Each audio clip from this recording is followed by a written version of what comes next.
2019 was a particularly weird year for cinema. At the start of it, we had an enormous blockbuster that blew everything else away.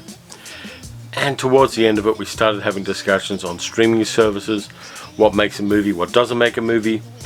It's been a weird year of change for the genre. I'm going to do two videos. The first one is going to be the movies from 2019 that I really liked. And that's this video you're watching right now. The second one is going to be my favourite first-time views in 2019. The movies from any year that I saw for the first time this year and enjoyed. So there are going to be two videos out this week, or maybe one this week, maybe one next week. We'll just see how it goes. And they're all about the movies that I experienced during the year of 2019. You won't see me again till the end of this video, but you will hear me. So I'll see you guys then.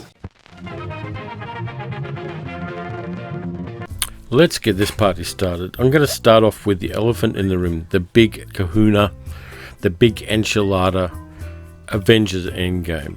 You can't mention 2019 in cinema without mentioning this movie. It was more a popular culture tsunami than a film itself. It overwhelmed social media, it overwhelmed media when it came out. It was enormous, and I think it may well even have been worth the wait. Though there's a weird thing with these particular films, where after about 2 or 3 months of that enormous inundation of social media that we have with it, they kind of fade in the memory. The next thing comes along and the last thing fades. Our attention is moving at such an accelerated rate that it really is difficult to keep in your head what you saw and what was popular a year ago even. But you've got to give Avengers Endgame credit. It did what it did very well. It ended a story that had been going for 11 years, and it did it with style. The next one is one I only saw this week. Rian Johnson's Knives Out is a lot of fun. It's a reinvention of the whodunit, and it's a reinvention that the genre sorely needed. Problems I had with the whodunit genre was nobody cared about the dead person. The dead person was just something to start the engine of the story, and there was never any regard given to them. But Knives Out does it very differently.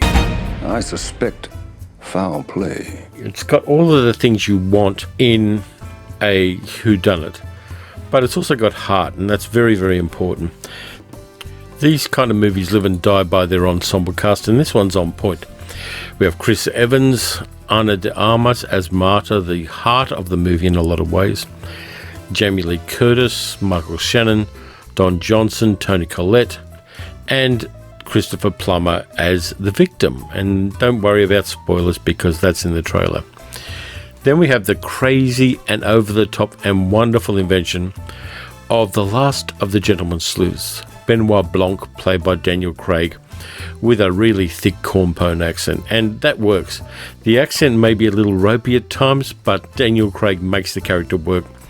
He's suave, sophisticated, and he is very funny. He also shares a quality with the recent version of Murder on the Orient Express, where Kenneth Branagh played Hercule Poirot. Branagh's Poirot and Benoit Blanc share a humanity. They care about the people involved. They're kind of men who are in touch with their feelings. And previously, Sherlock Holmes was never in touch with his feelings. Earlier iterations of Poirot really weren't, except for maybe the David Suchet version. But in this one, the character does have a heart and does have an internal life. We don't know much about him, but there are little hints that he's a very, very interesting person. The story is suitably elaborate, the sets are great, the direction is crazily on point, and this movie deserves to be seen. It is just fun. And the loveliest part of it is all of the actors seem to be having a hell of a time while they're making it, and that joy becomes infectious to us as members of the audience. So check that one out. The next one is one that I took a chance on. I was in Sydney during Chinese New Year in February, I think it was.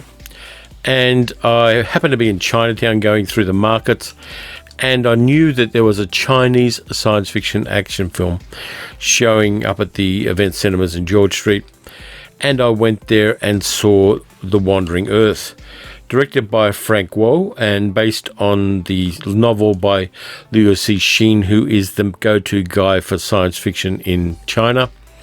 It's big, this movie. It's a bold science fiction concept.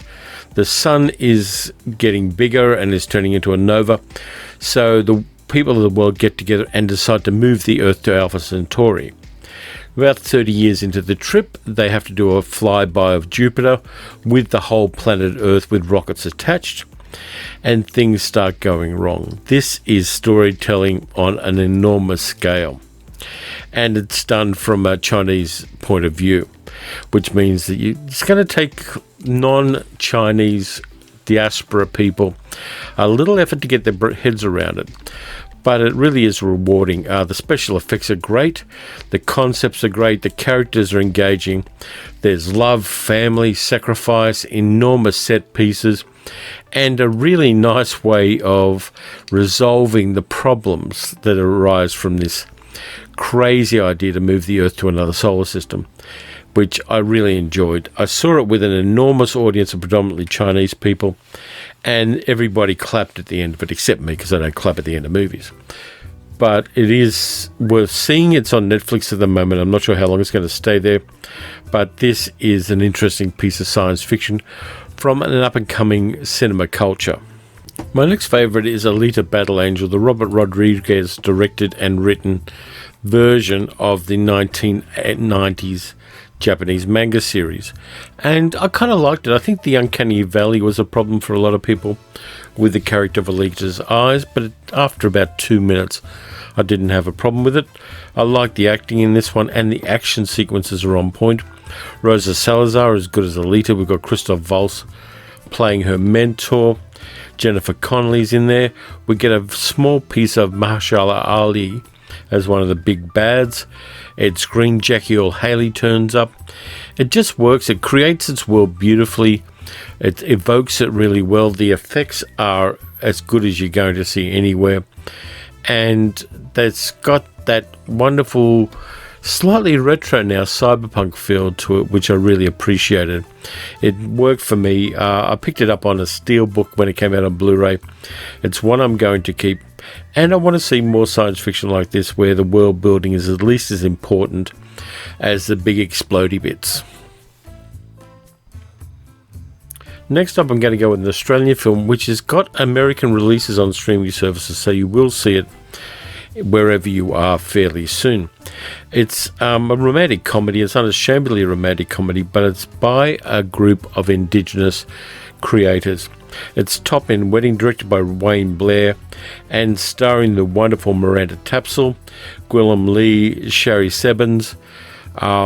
It's just got a terrific feel about it. It's set mostly in the Northern Territory of Australia, a place of which I'm very fond because I do regularly talk about movies on the radio to ABC in the Northern Territory.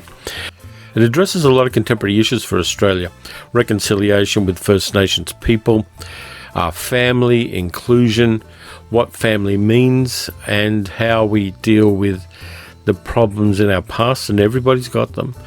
But nonetheless, it's beautifully filmed. It's lovely to look at.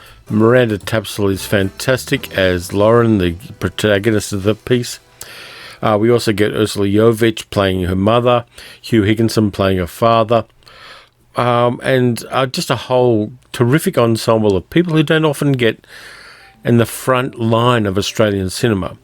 This one, it's unashamedly a feel-good movie, but it's also a movie which is about cultural discussion that Australia is having at the moment, and I love it. I want to see more movies like this, and I definitely want to see particularly Miranda Tapsell doing bigger and better things in cinema. Then we move on to the other elephant in the room, one that I really liked when I saw it, and I like to this day. I've seen it twice, and I enjoyed it, and that, of course, is Quentin Tarantino's Once Upon a Time in Hollywood, his evocation and his love letter to 1960s Los Angeles.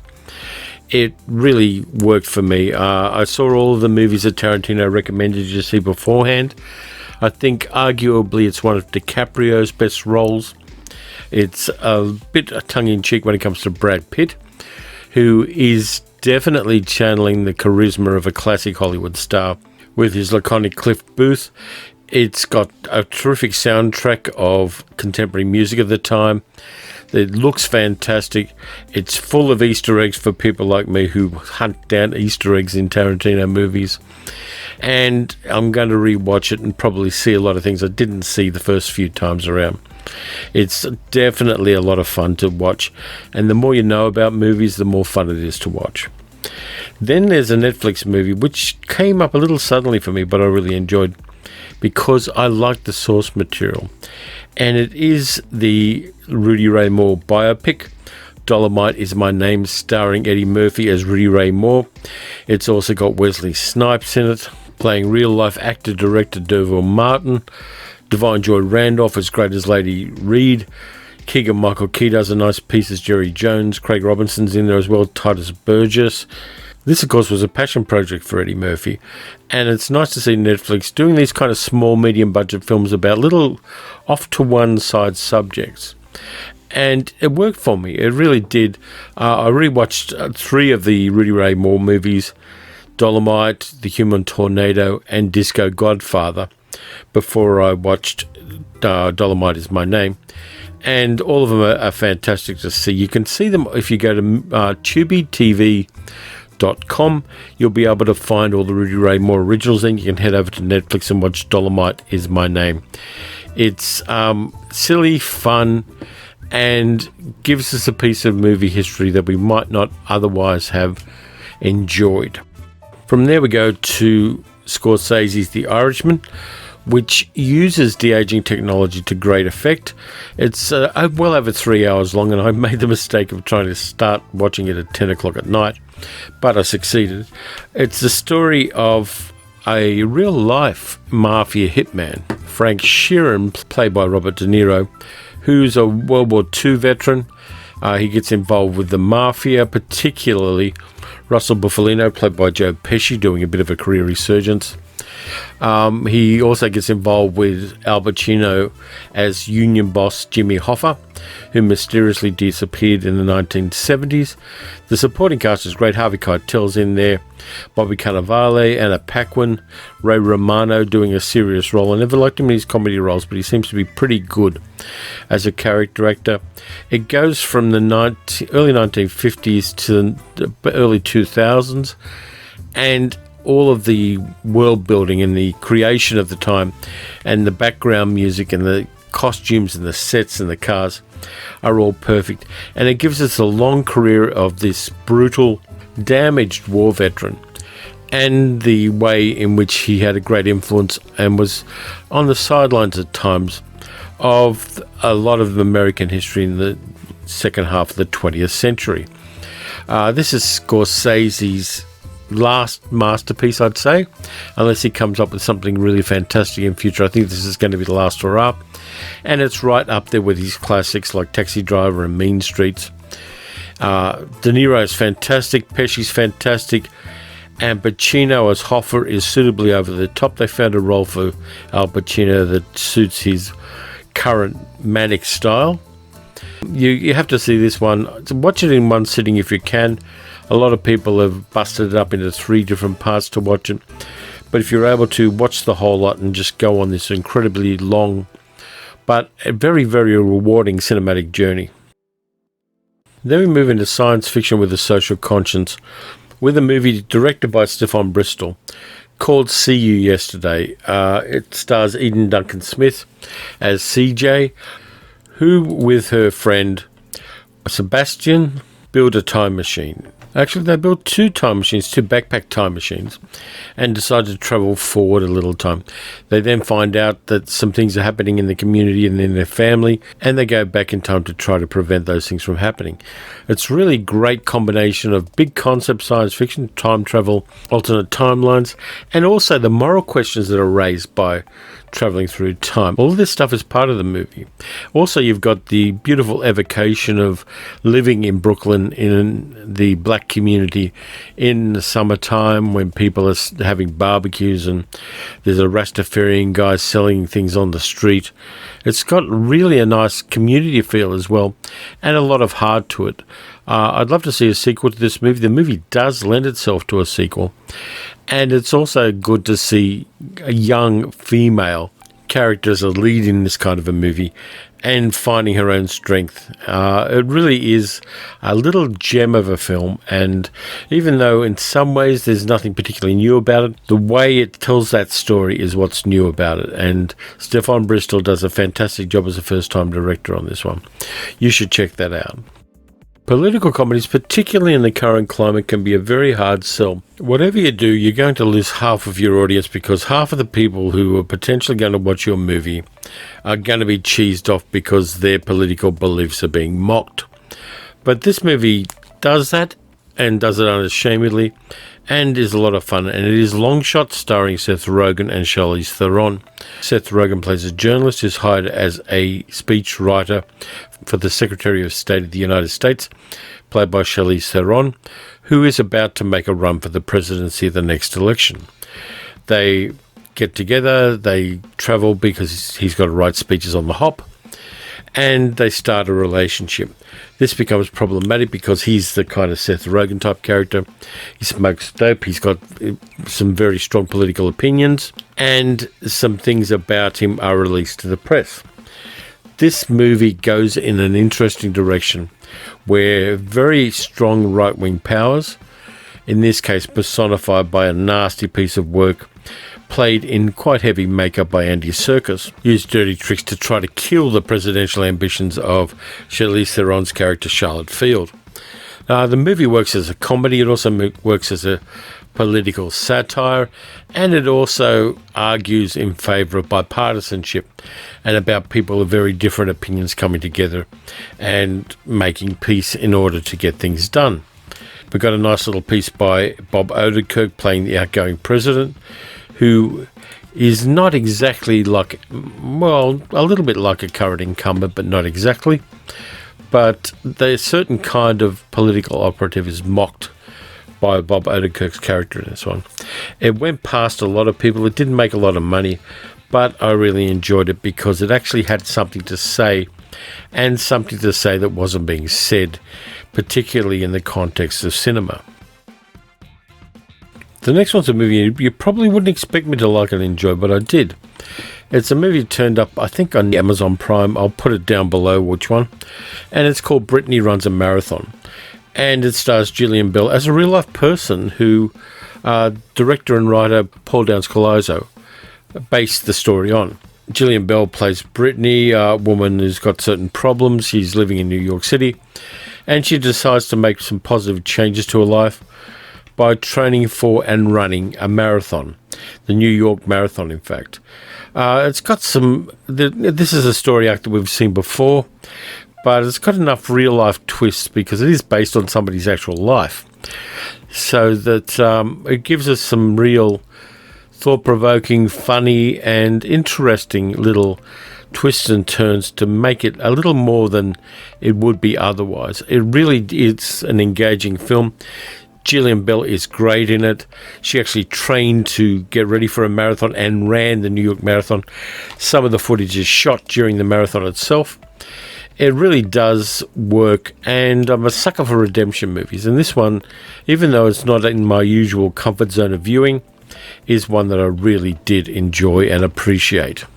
The last one I'm going to give you is a bit of fun. It's a coming-of-age comedy. It's transgressive in some ways, but it's a lot of fun. And it's called Good Boys. Jacob Tremblay stars as a character called Max, who is getting invited to his first kissing party. And he doesn't know how to kiss girls. So he gets his two best friends to help him. They decide to take a drone up in the air and watch the neighborhood girls kiss. And the drone gets captured, and it's his father's drone. He's got to get it back.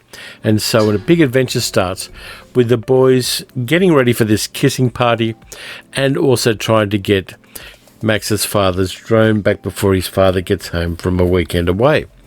They end up on all sorts of adventures, which involve drug dealing, very unusual martial arts equipment, meeting a whole bunch of different characters. It's a really fun adventure, a lot of swearing, very transgressive, but a lot of fun too, because at the heart of it is about boys' friendship and the things that happen as you grow up. It really does have a bit of a heart, this one, and while being hilariously funny. And I did appreciate that.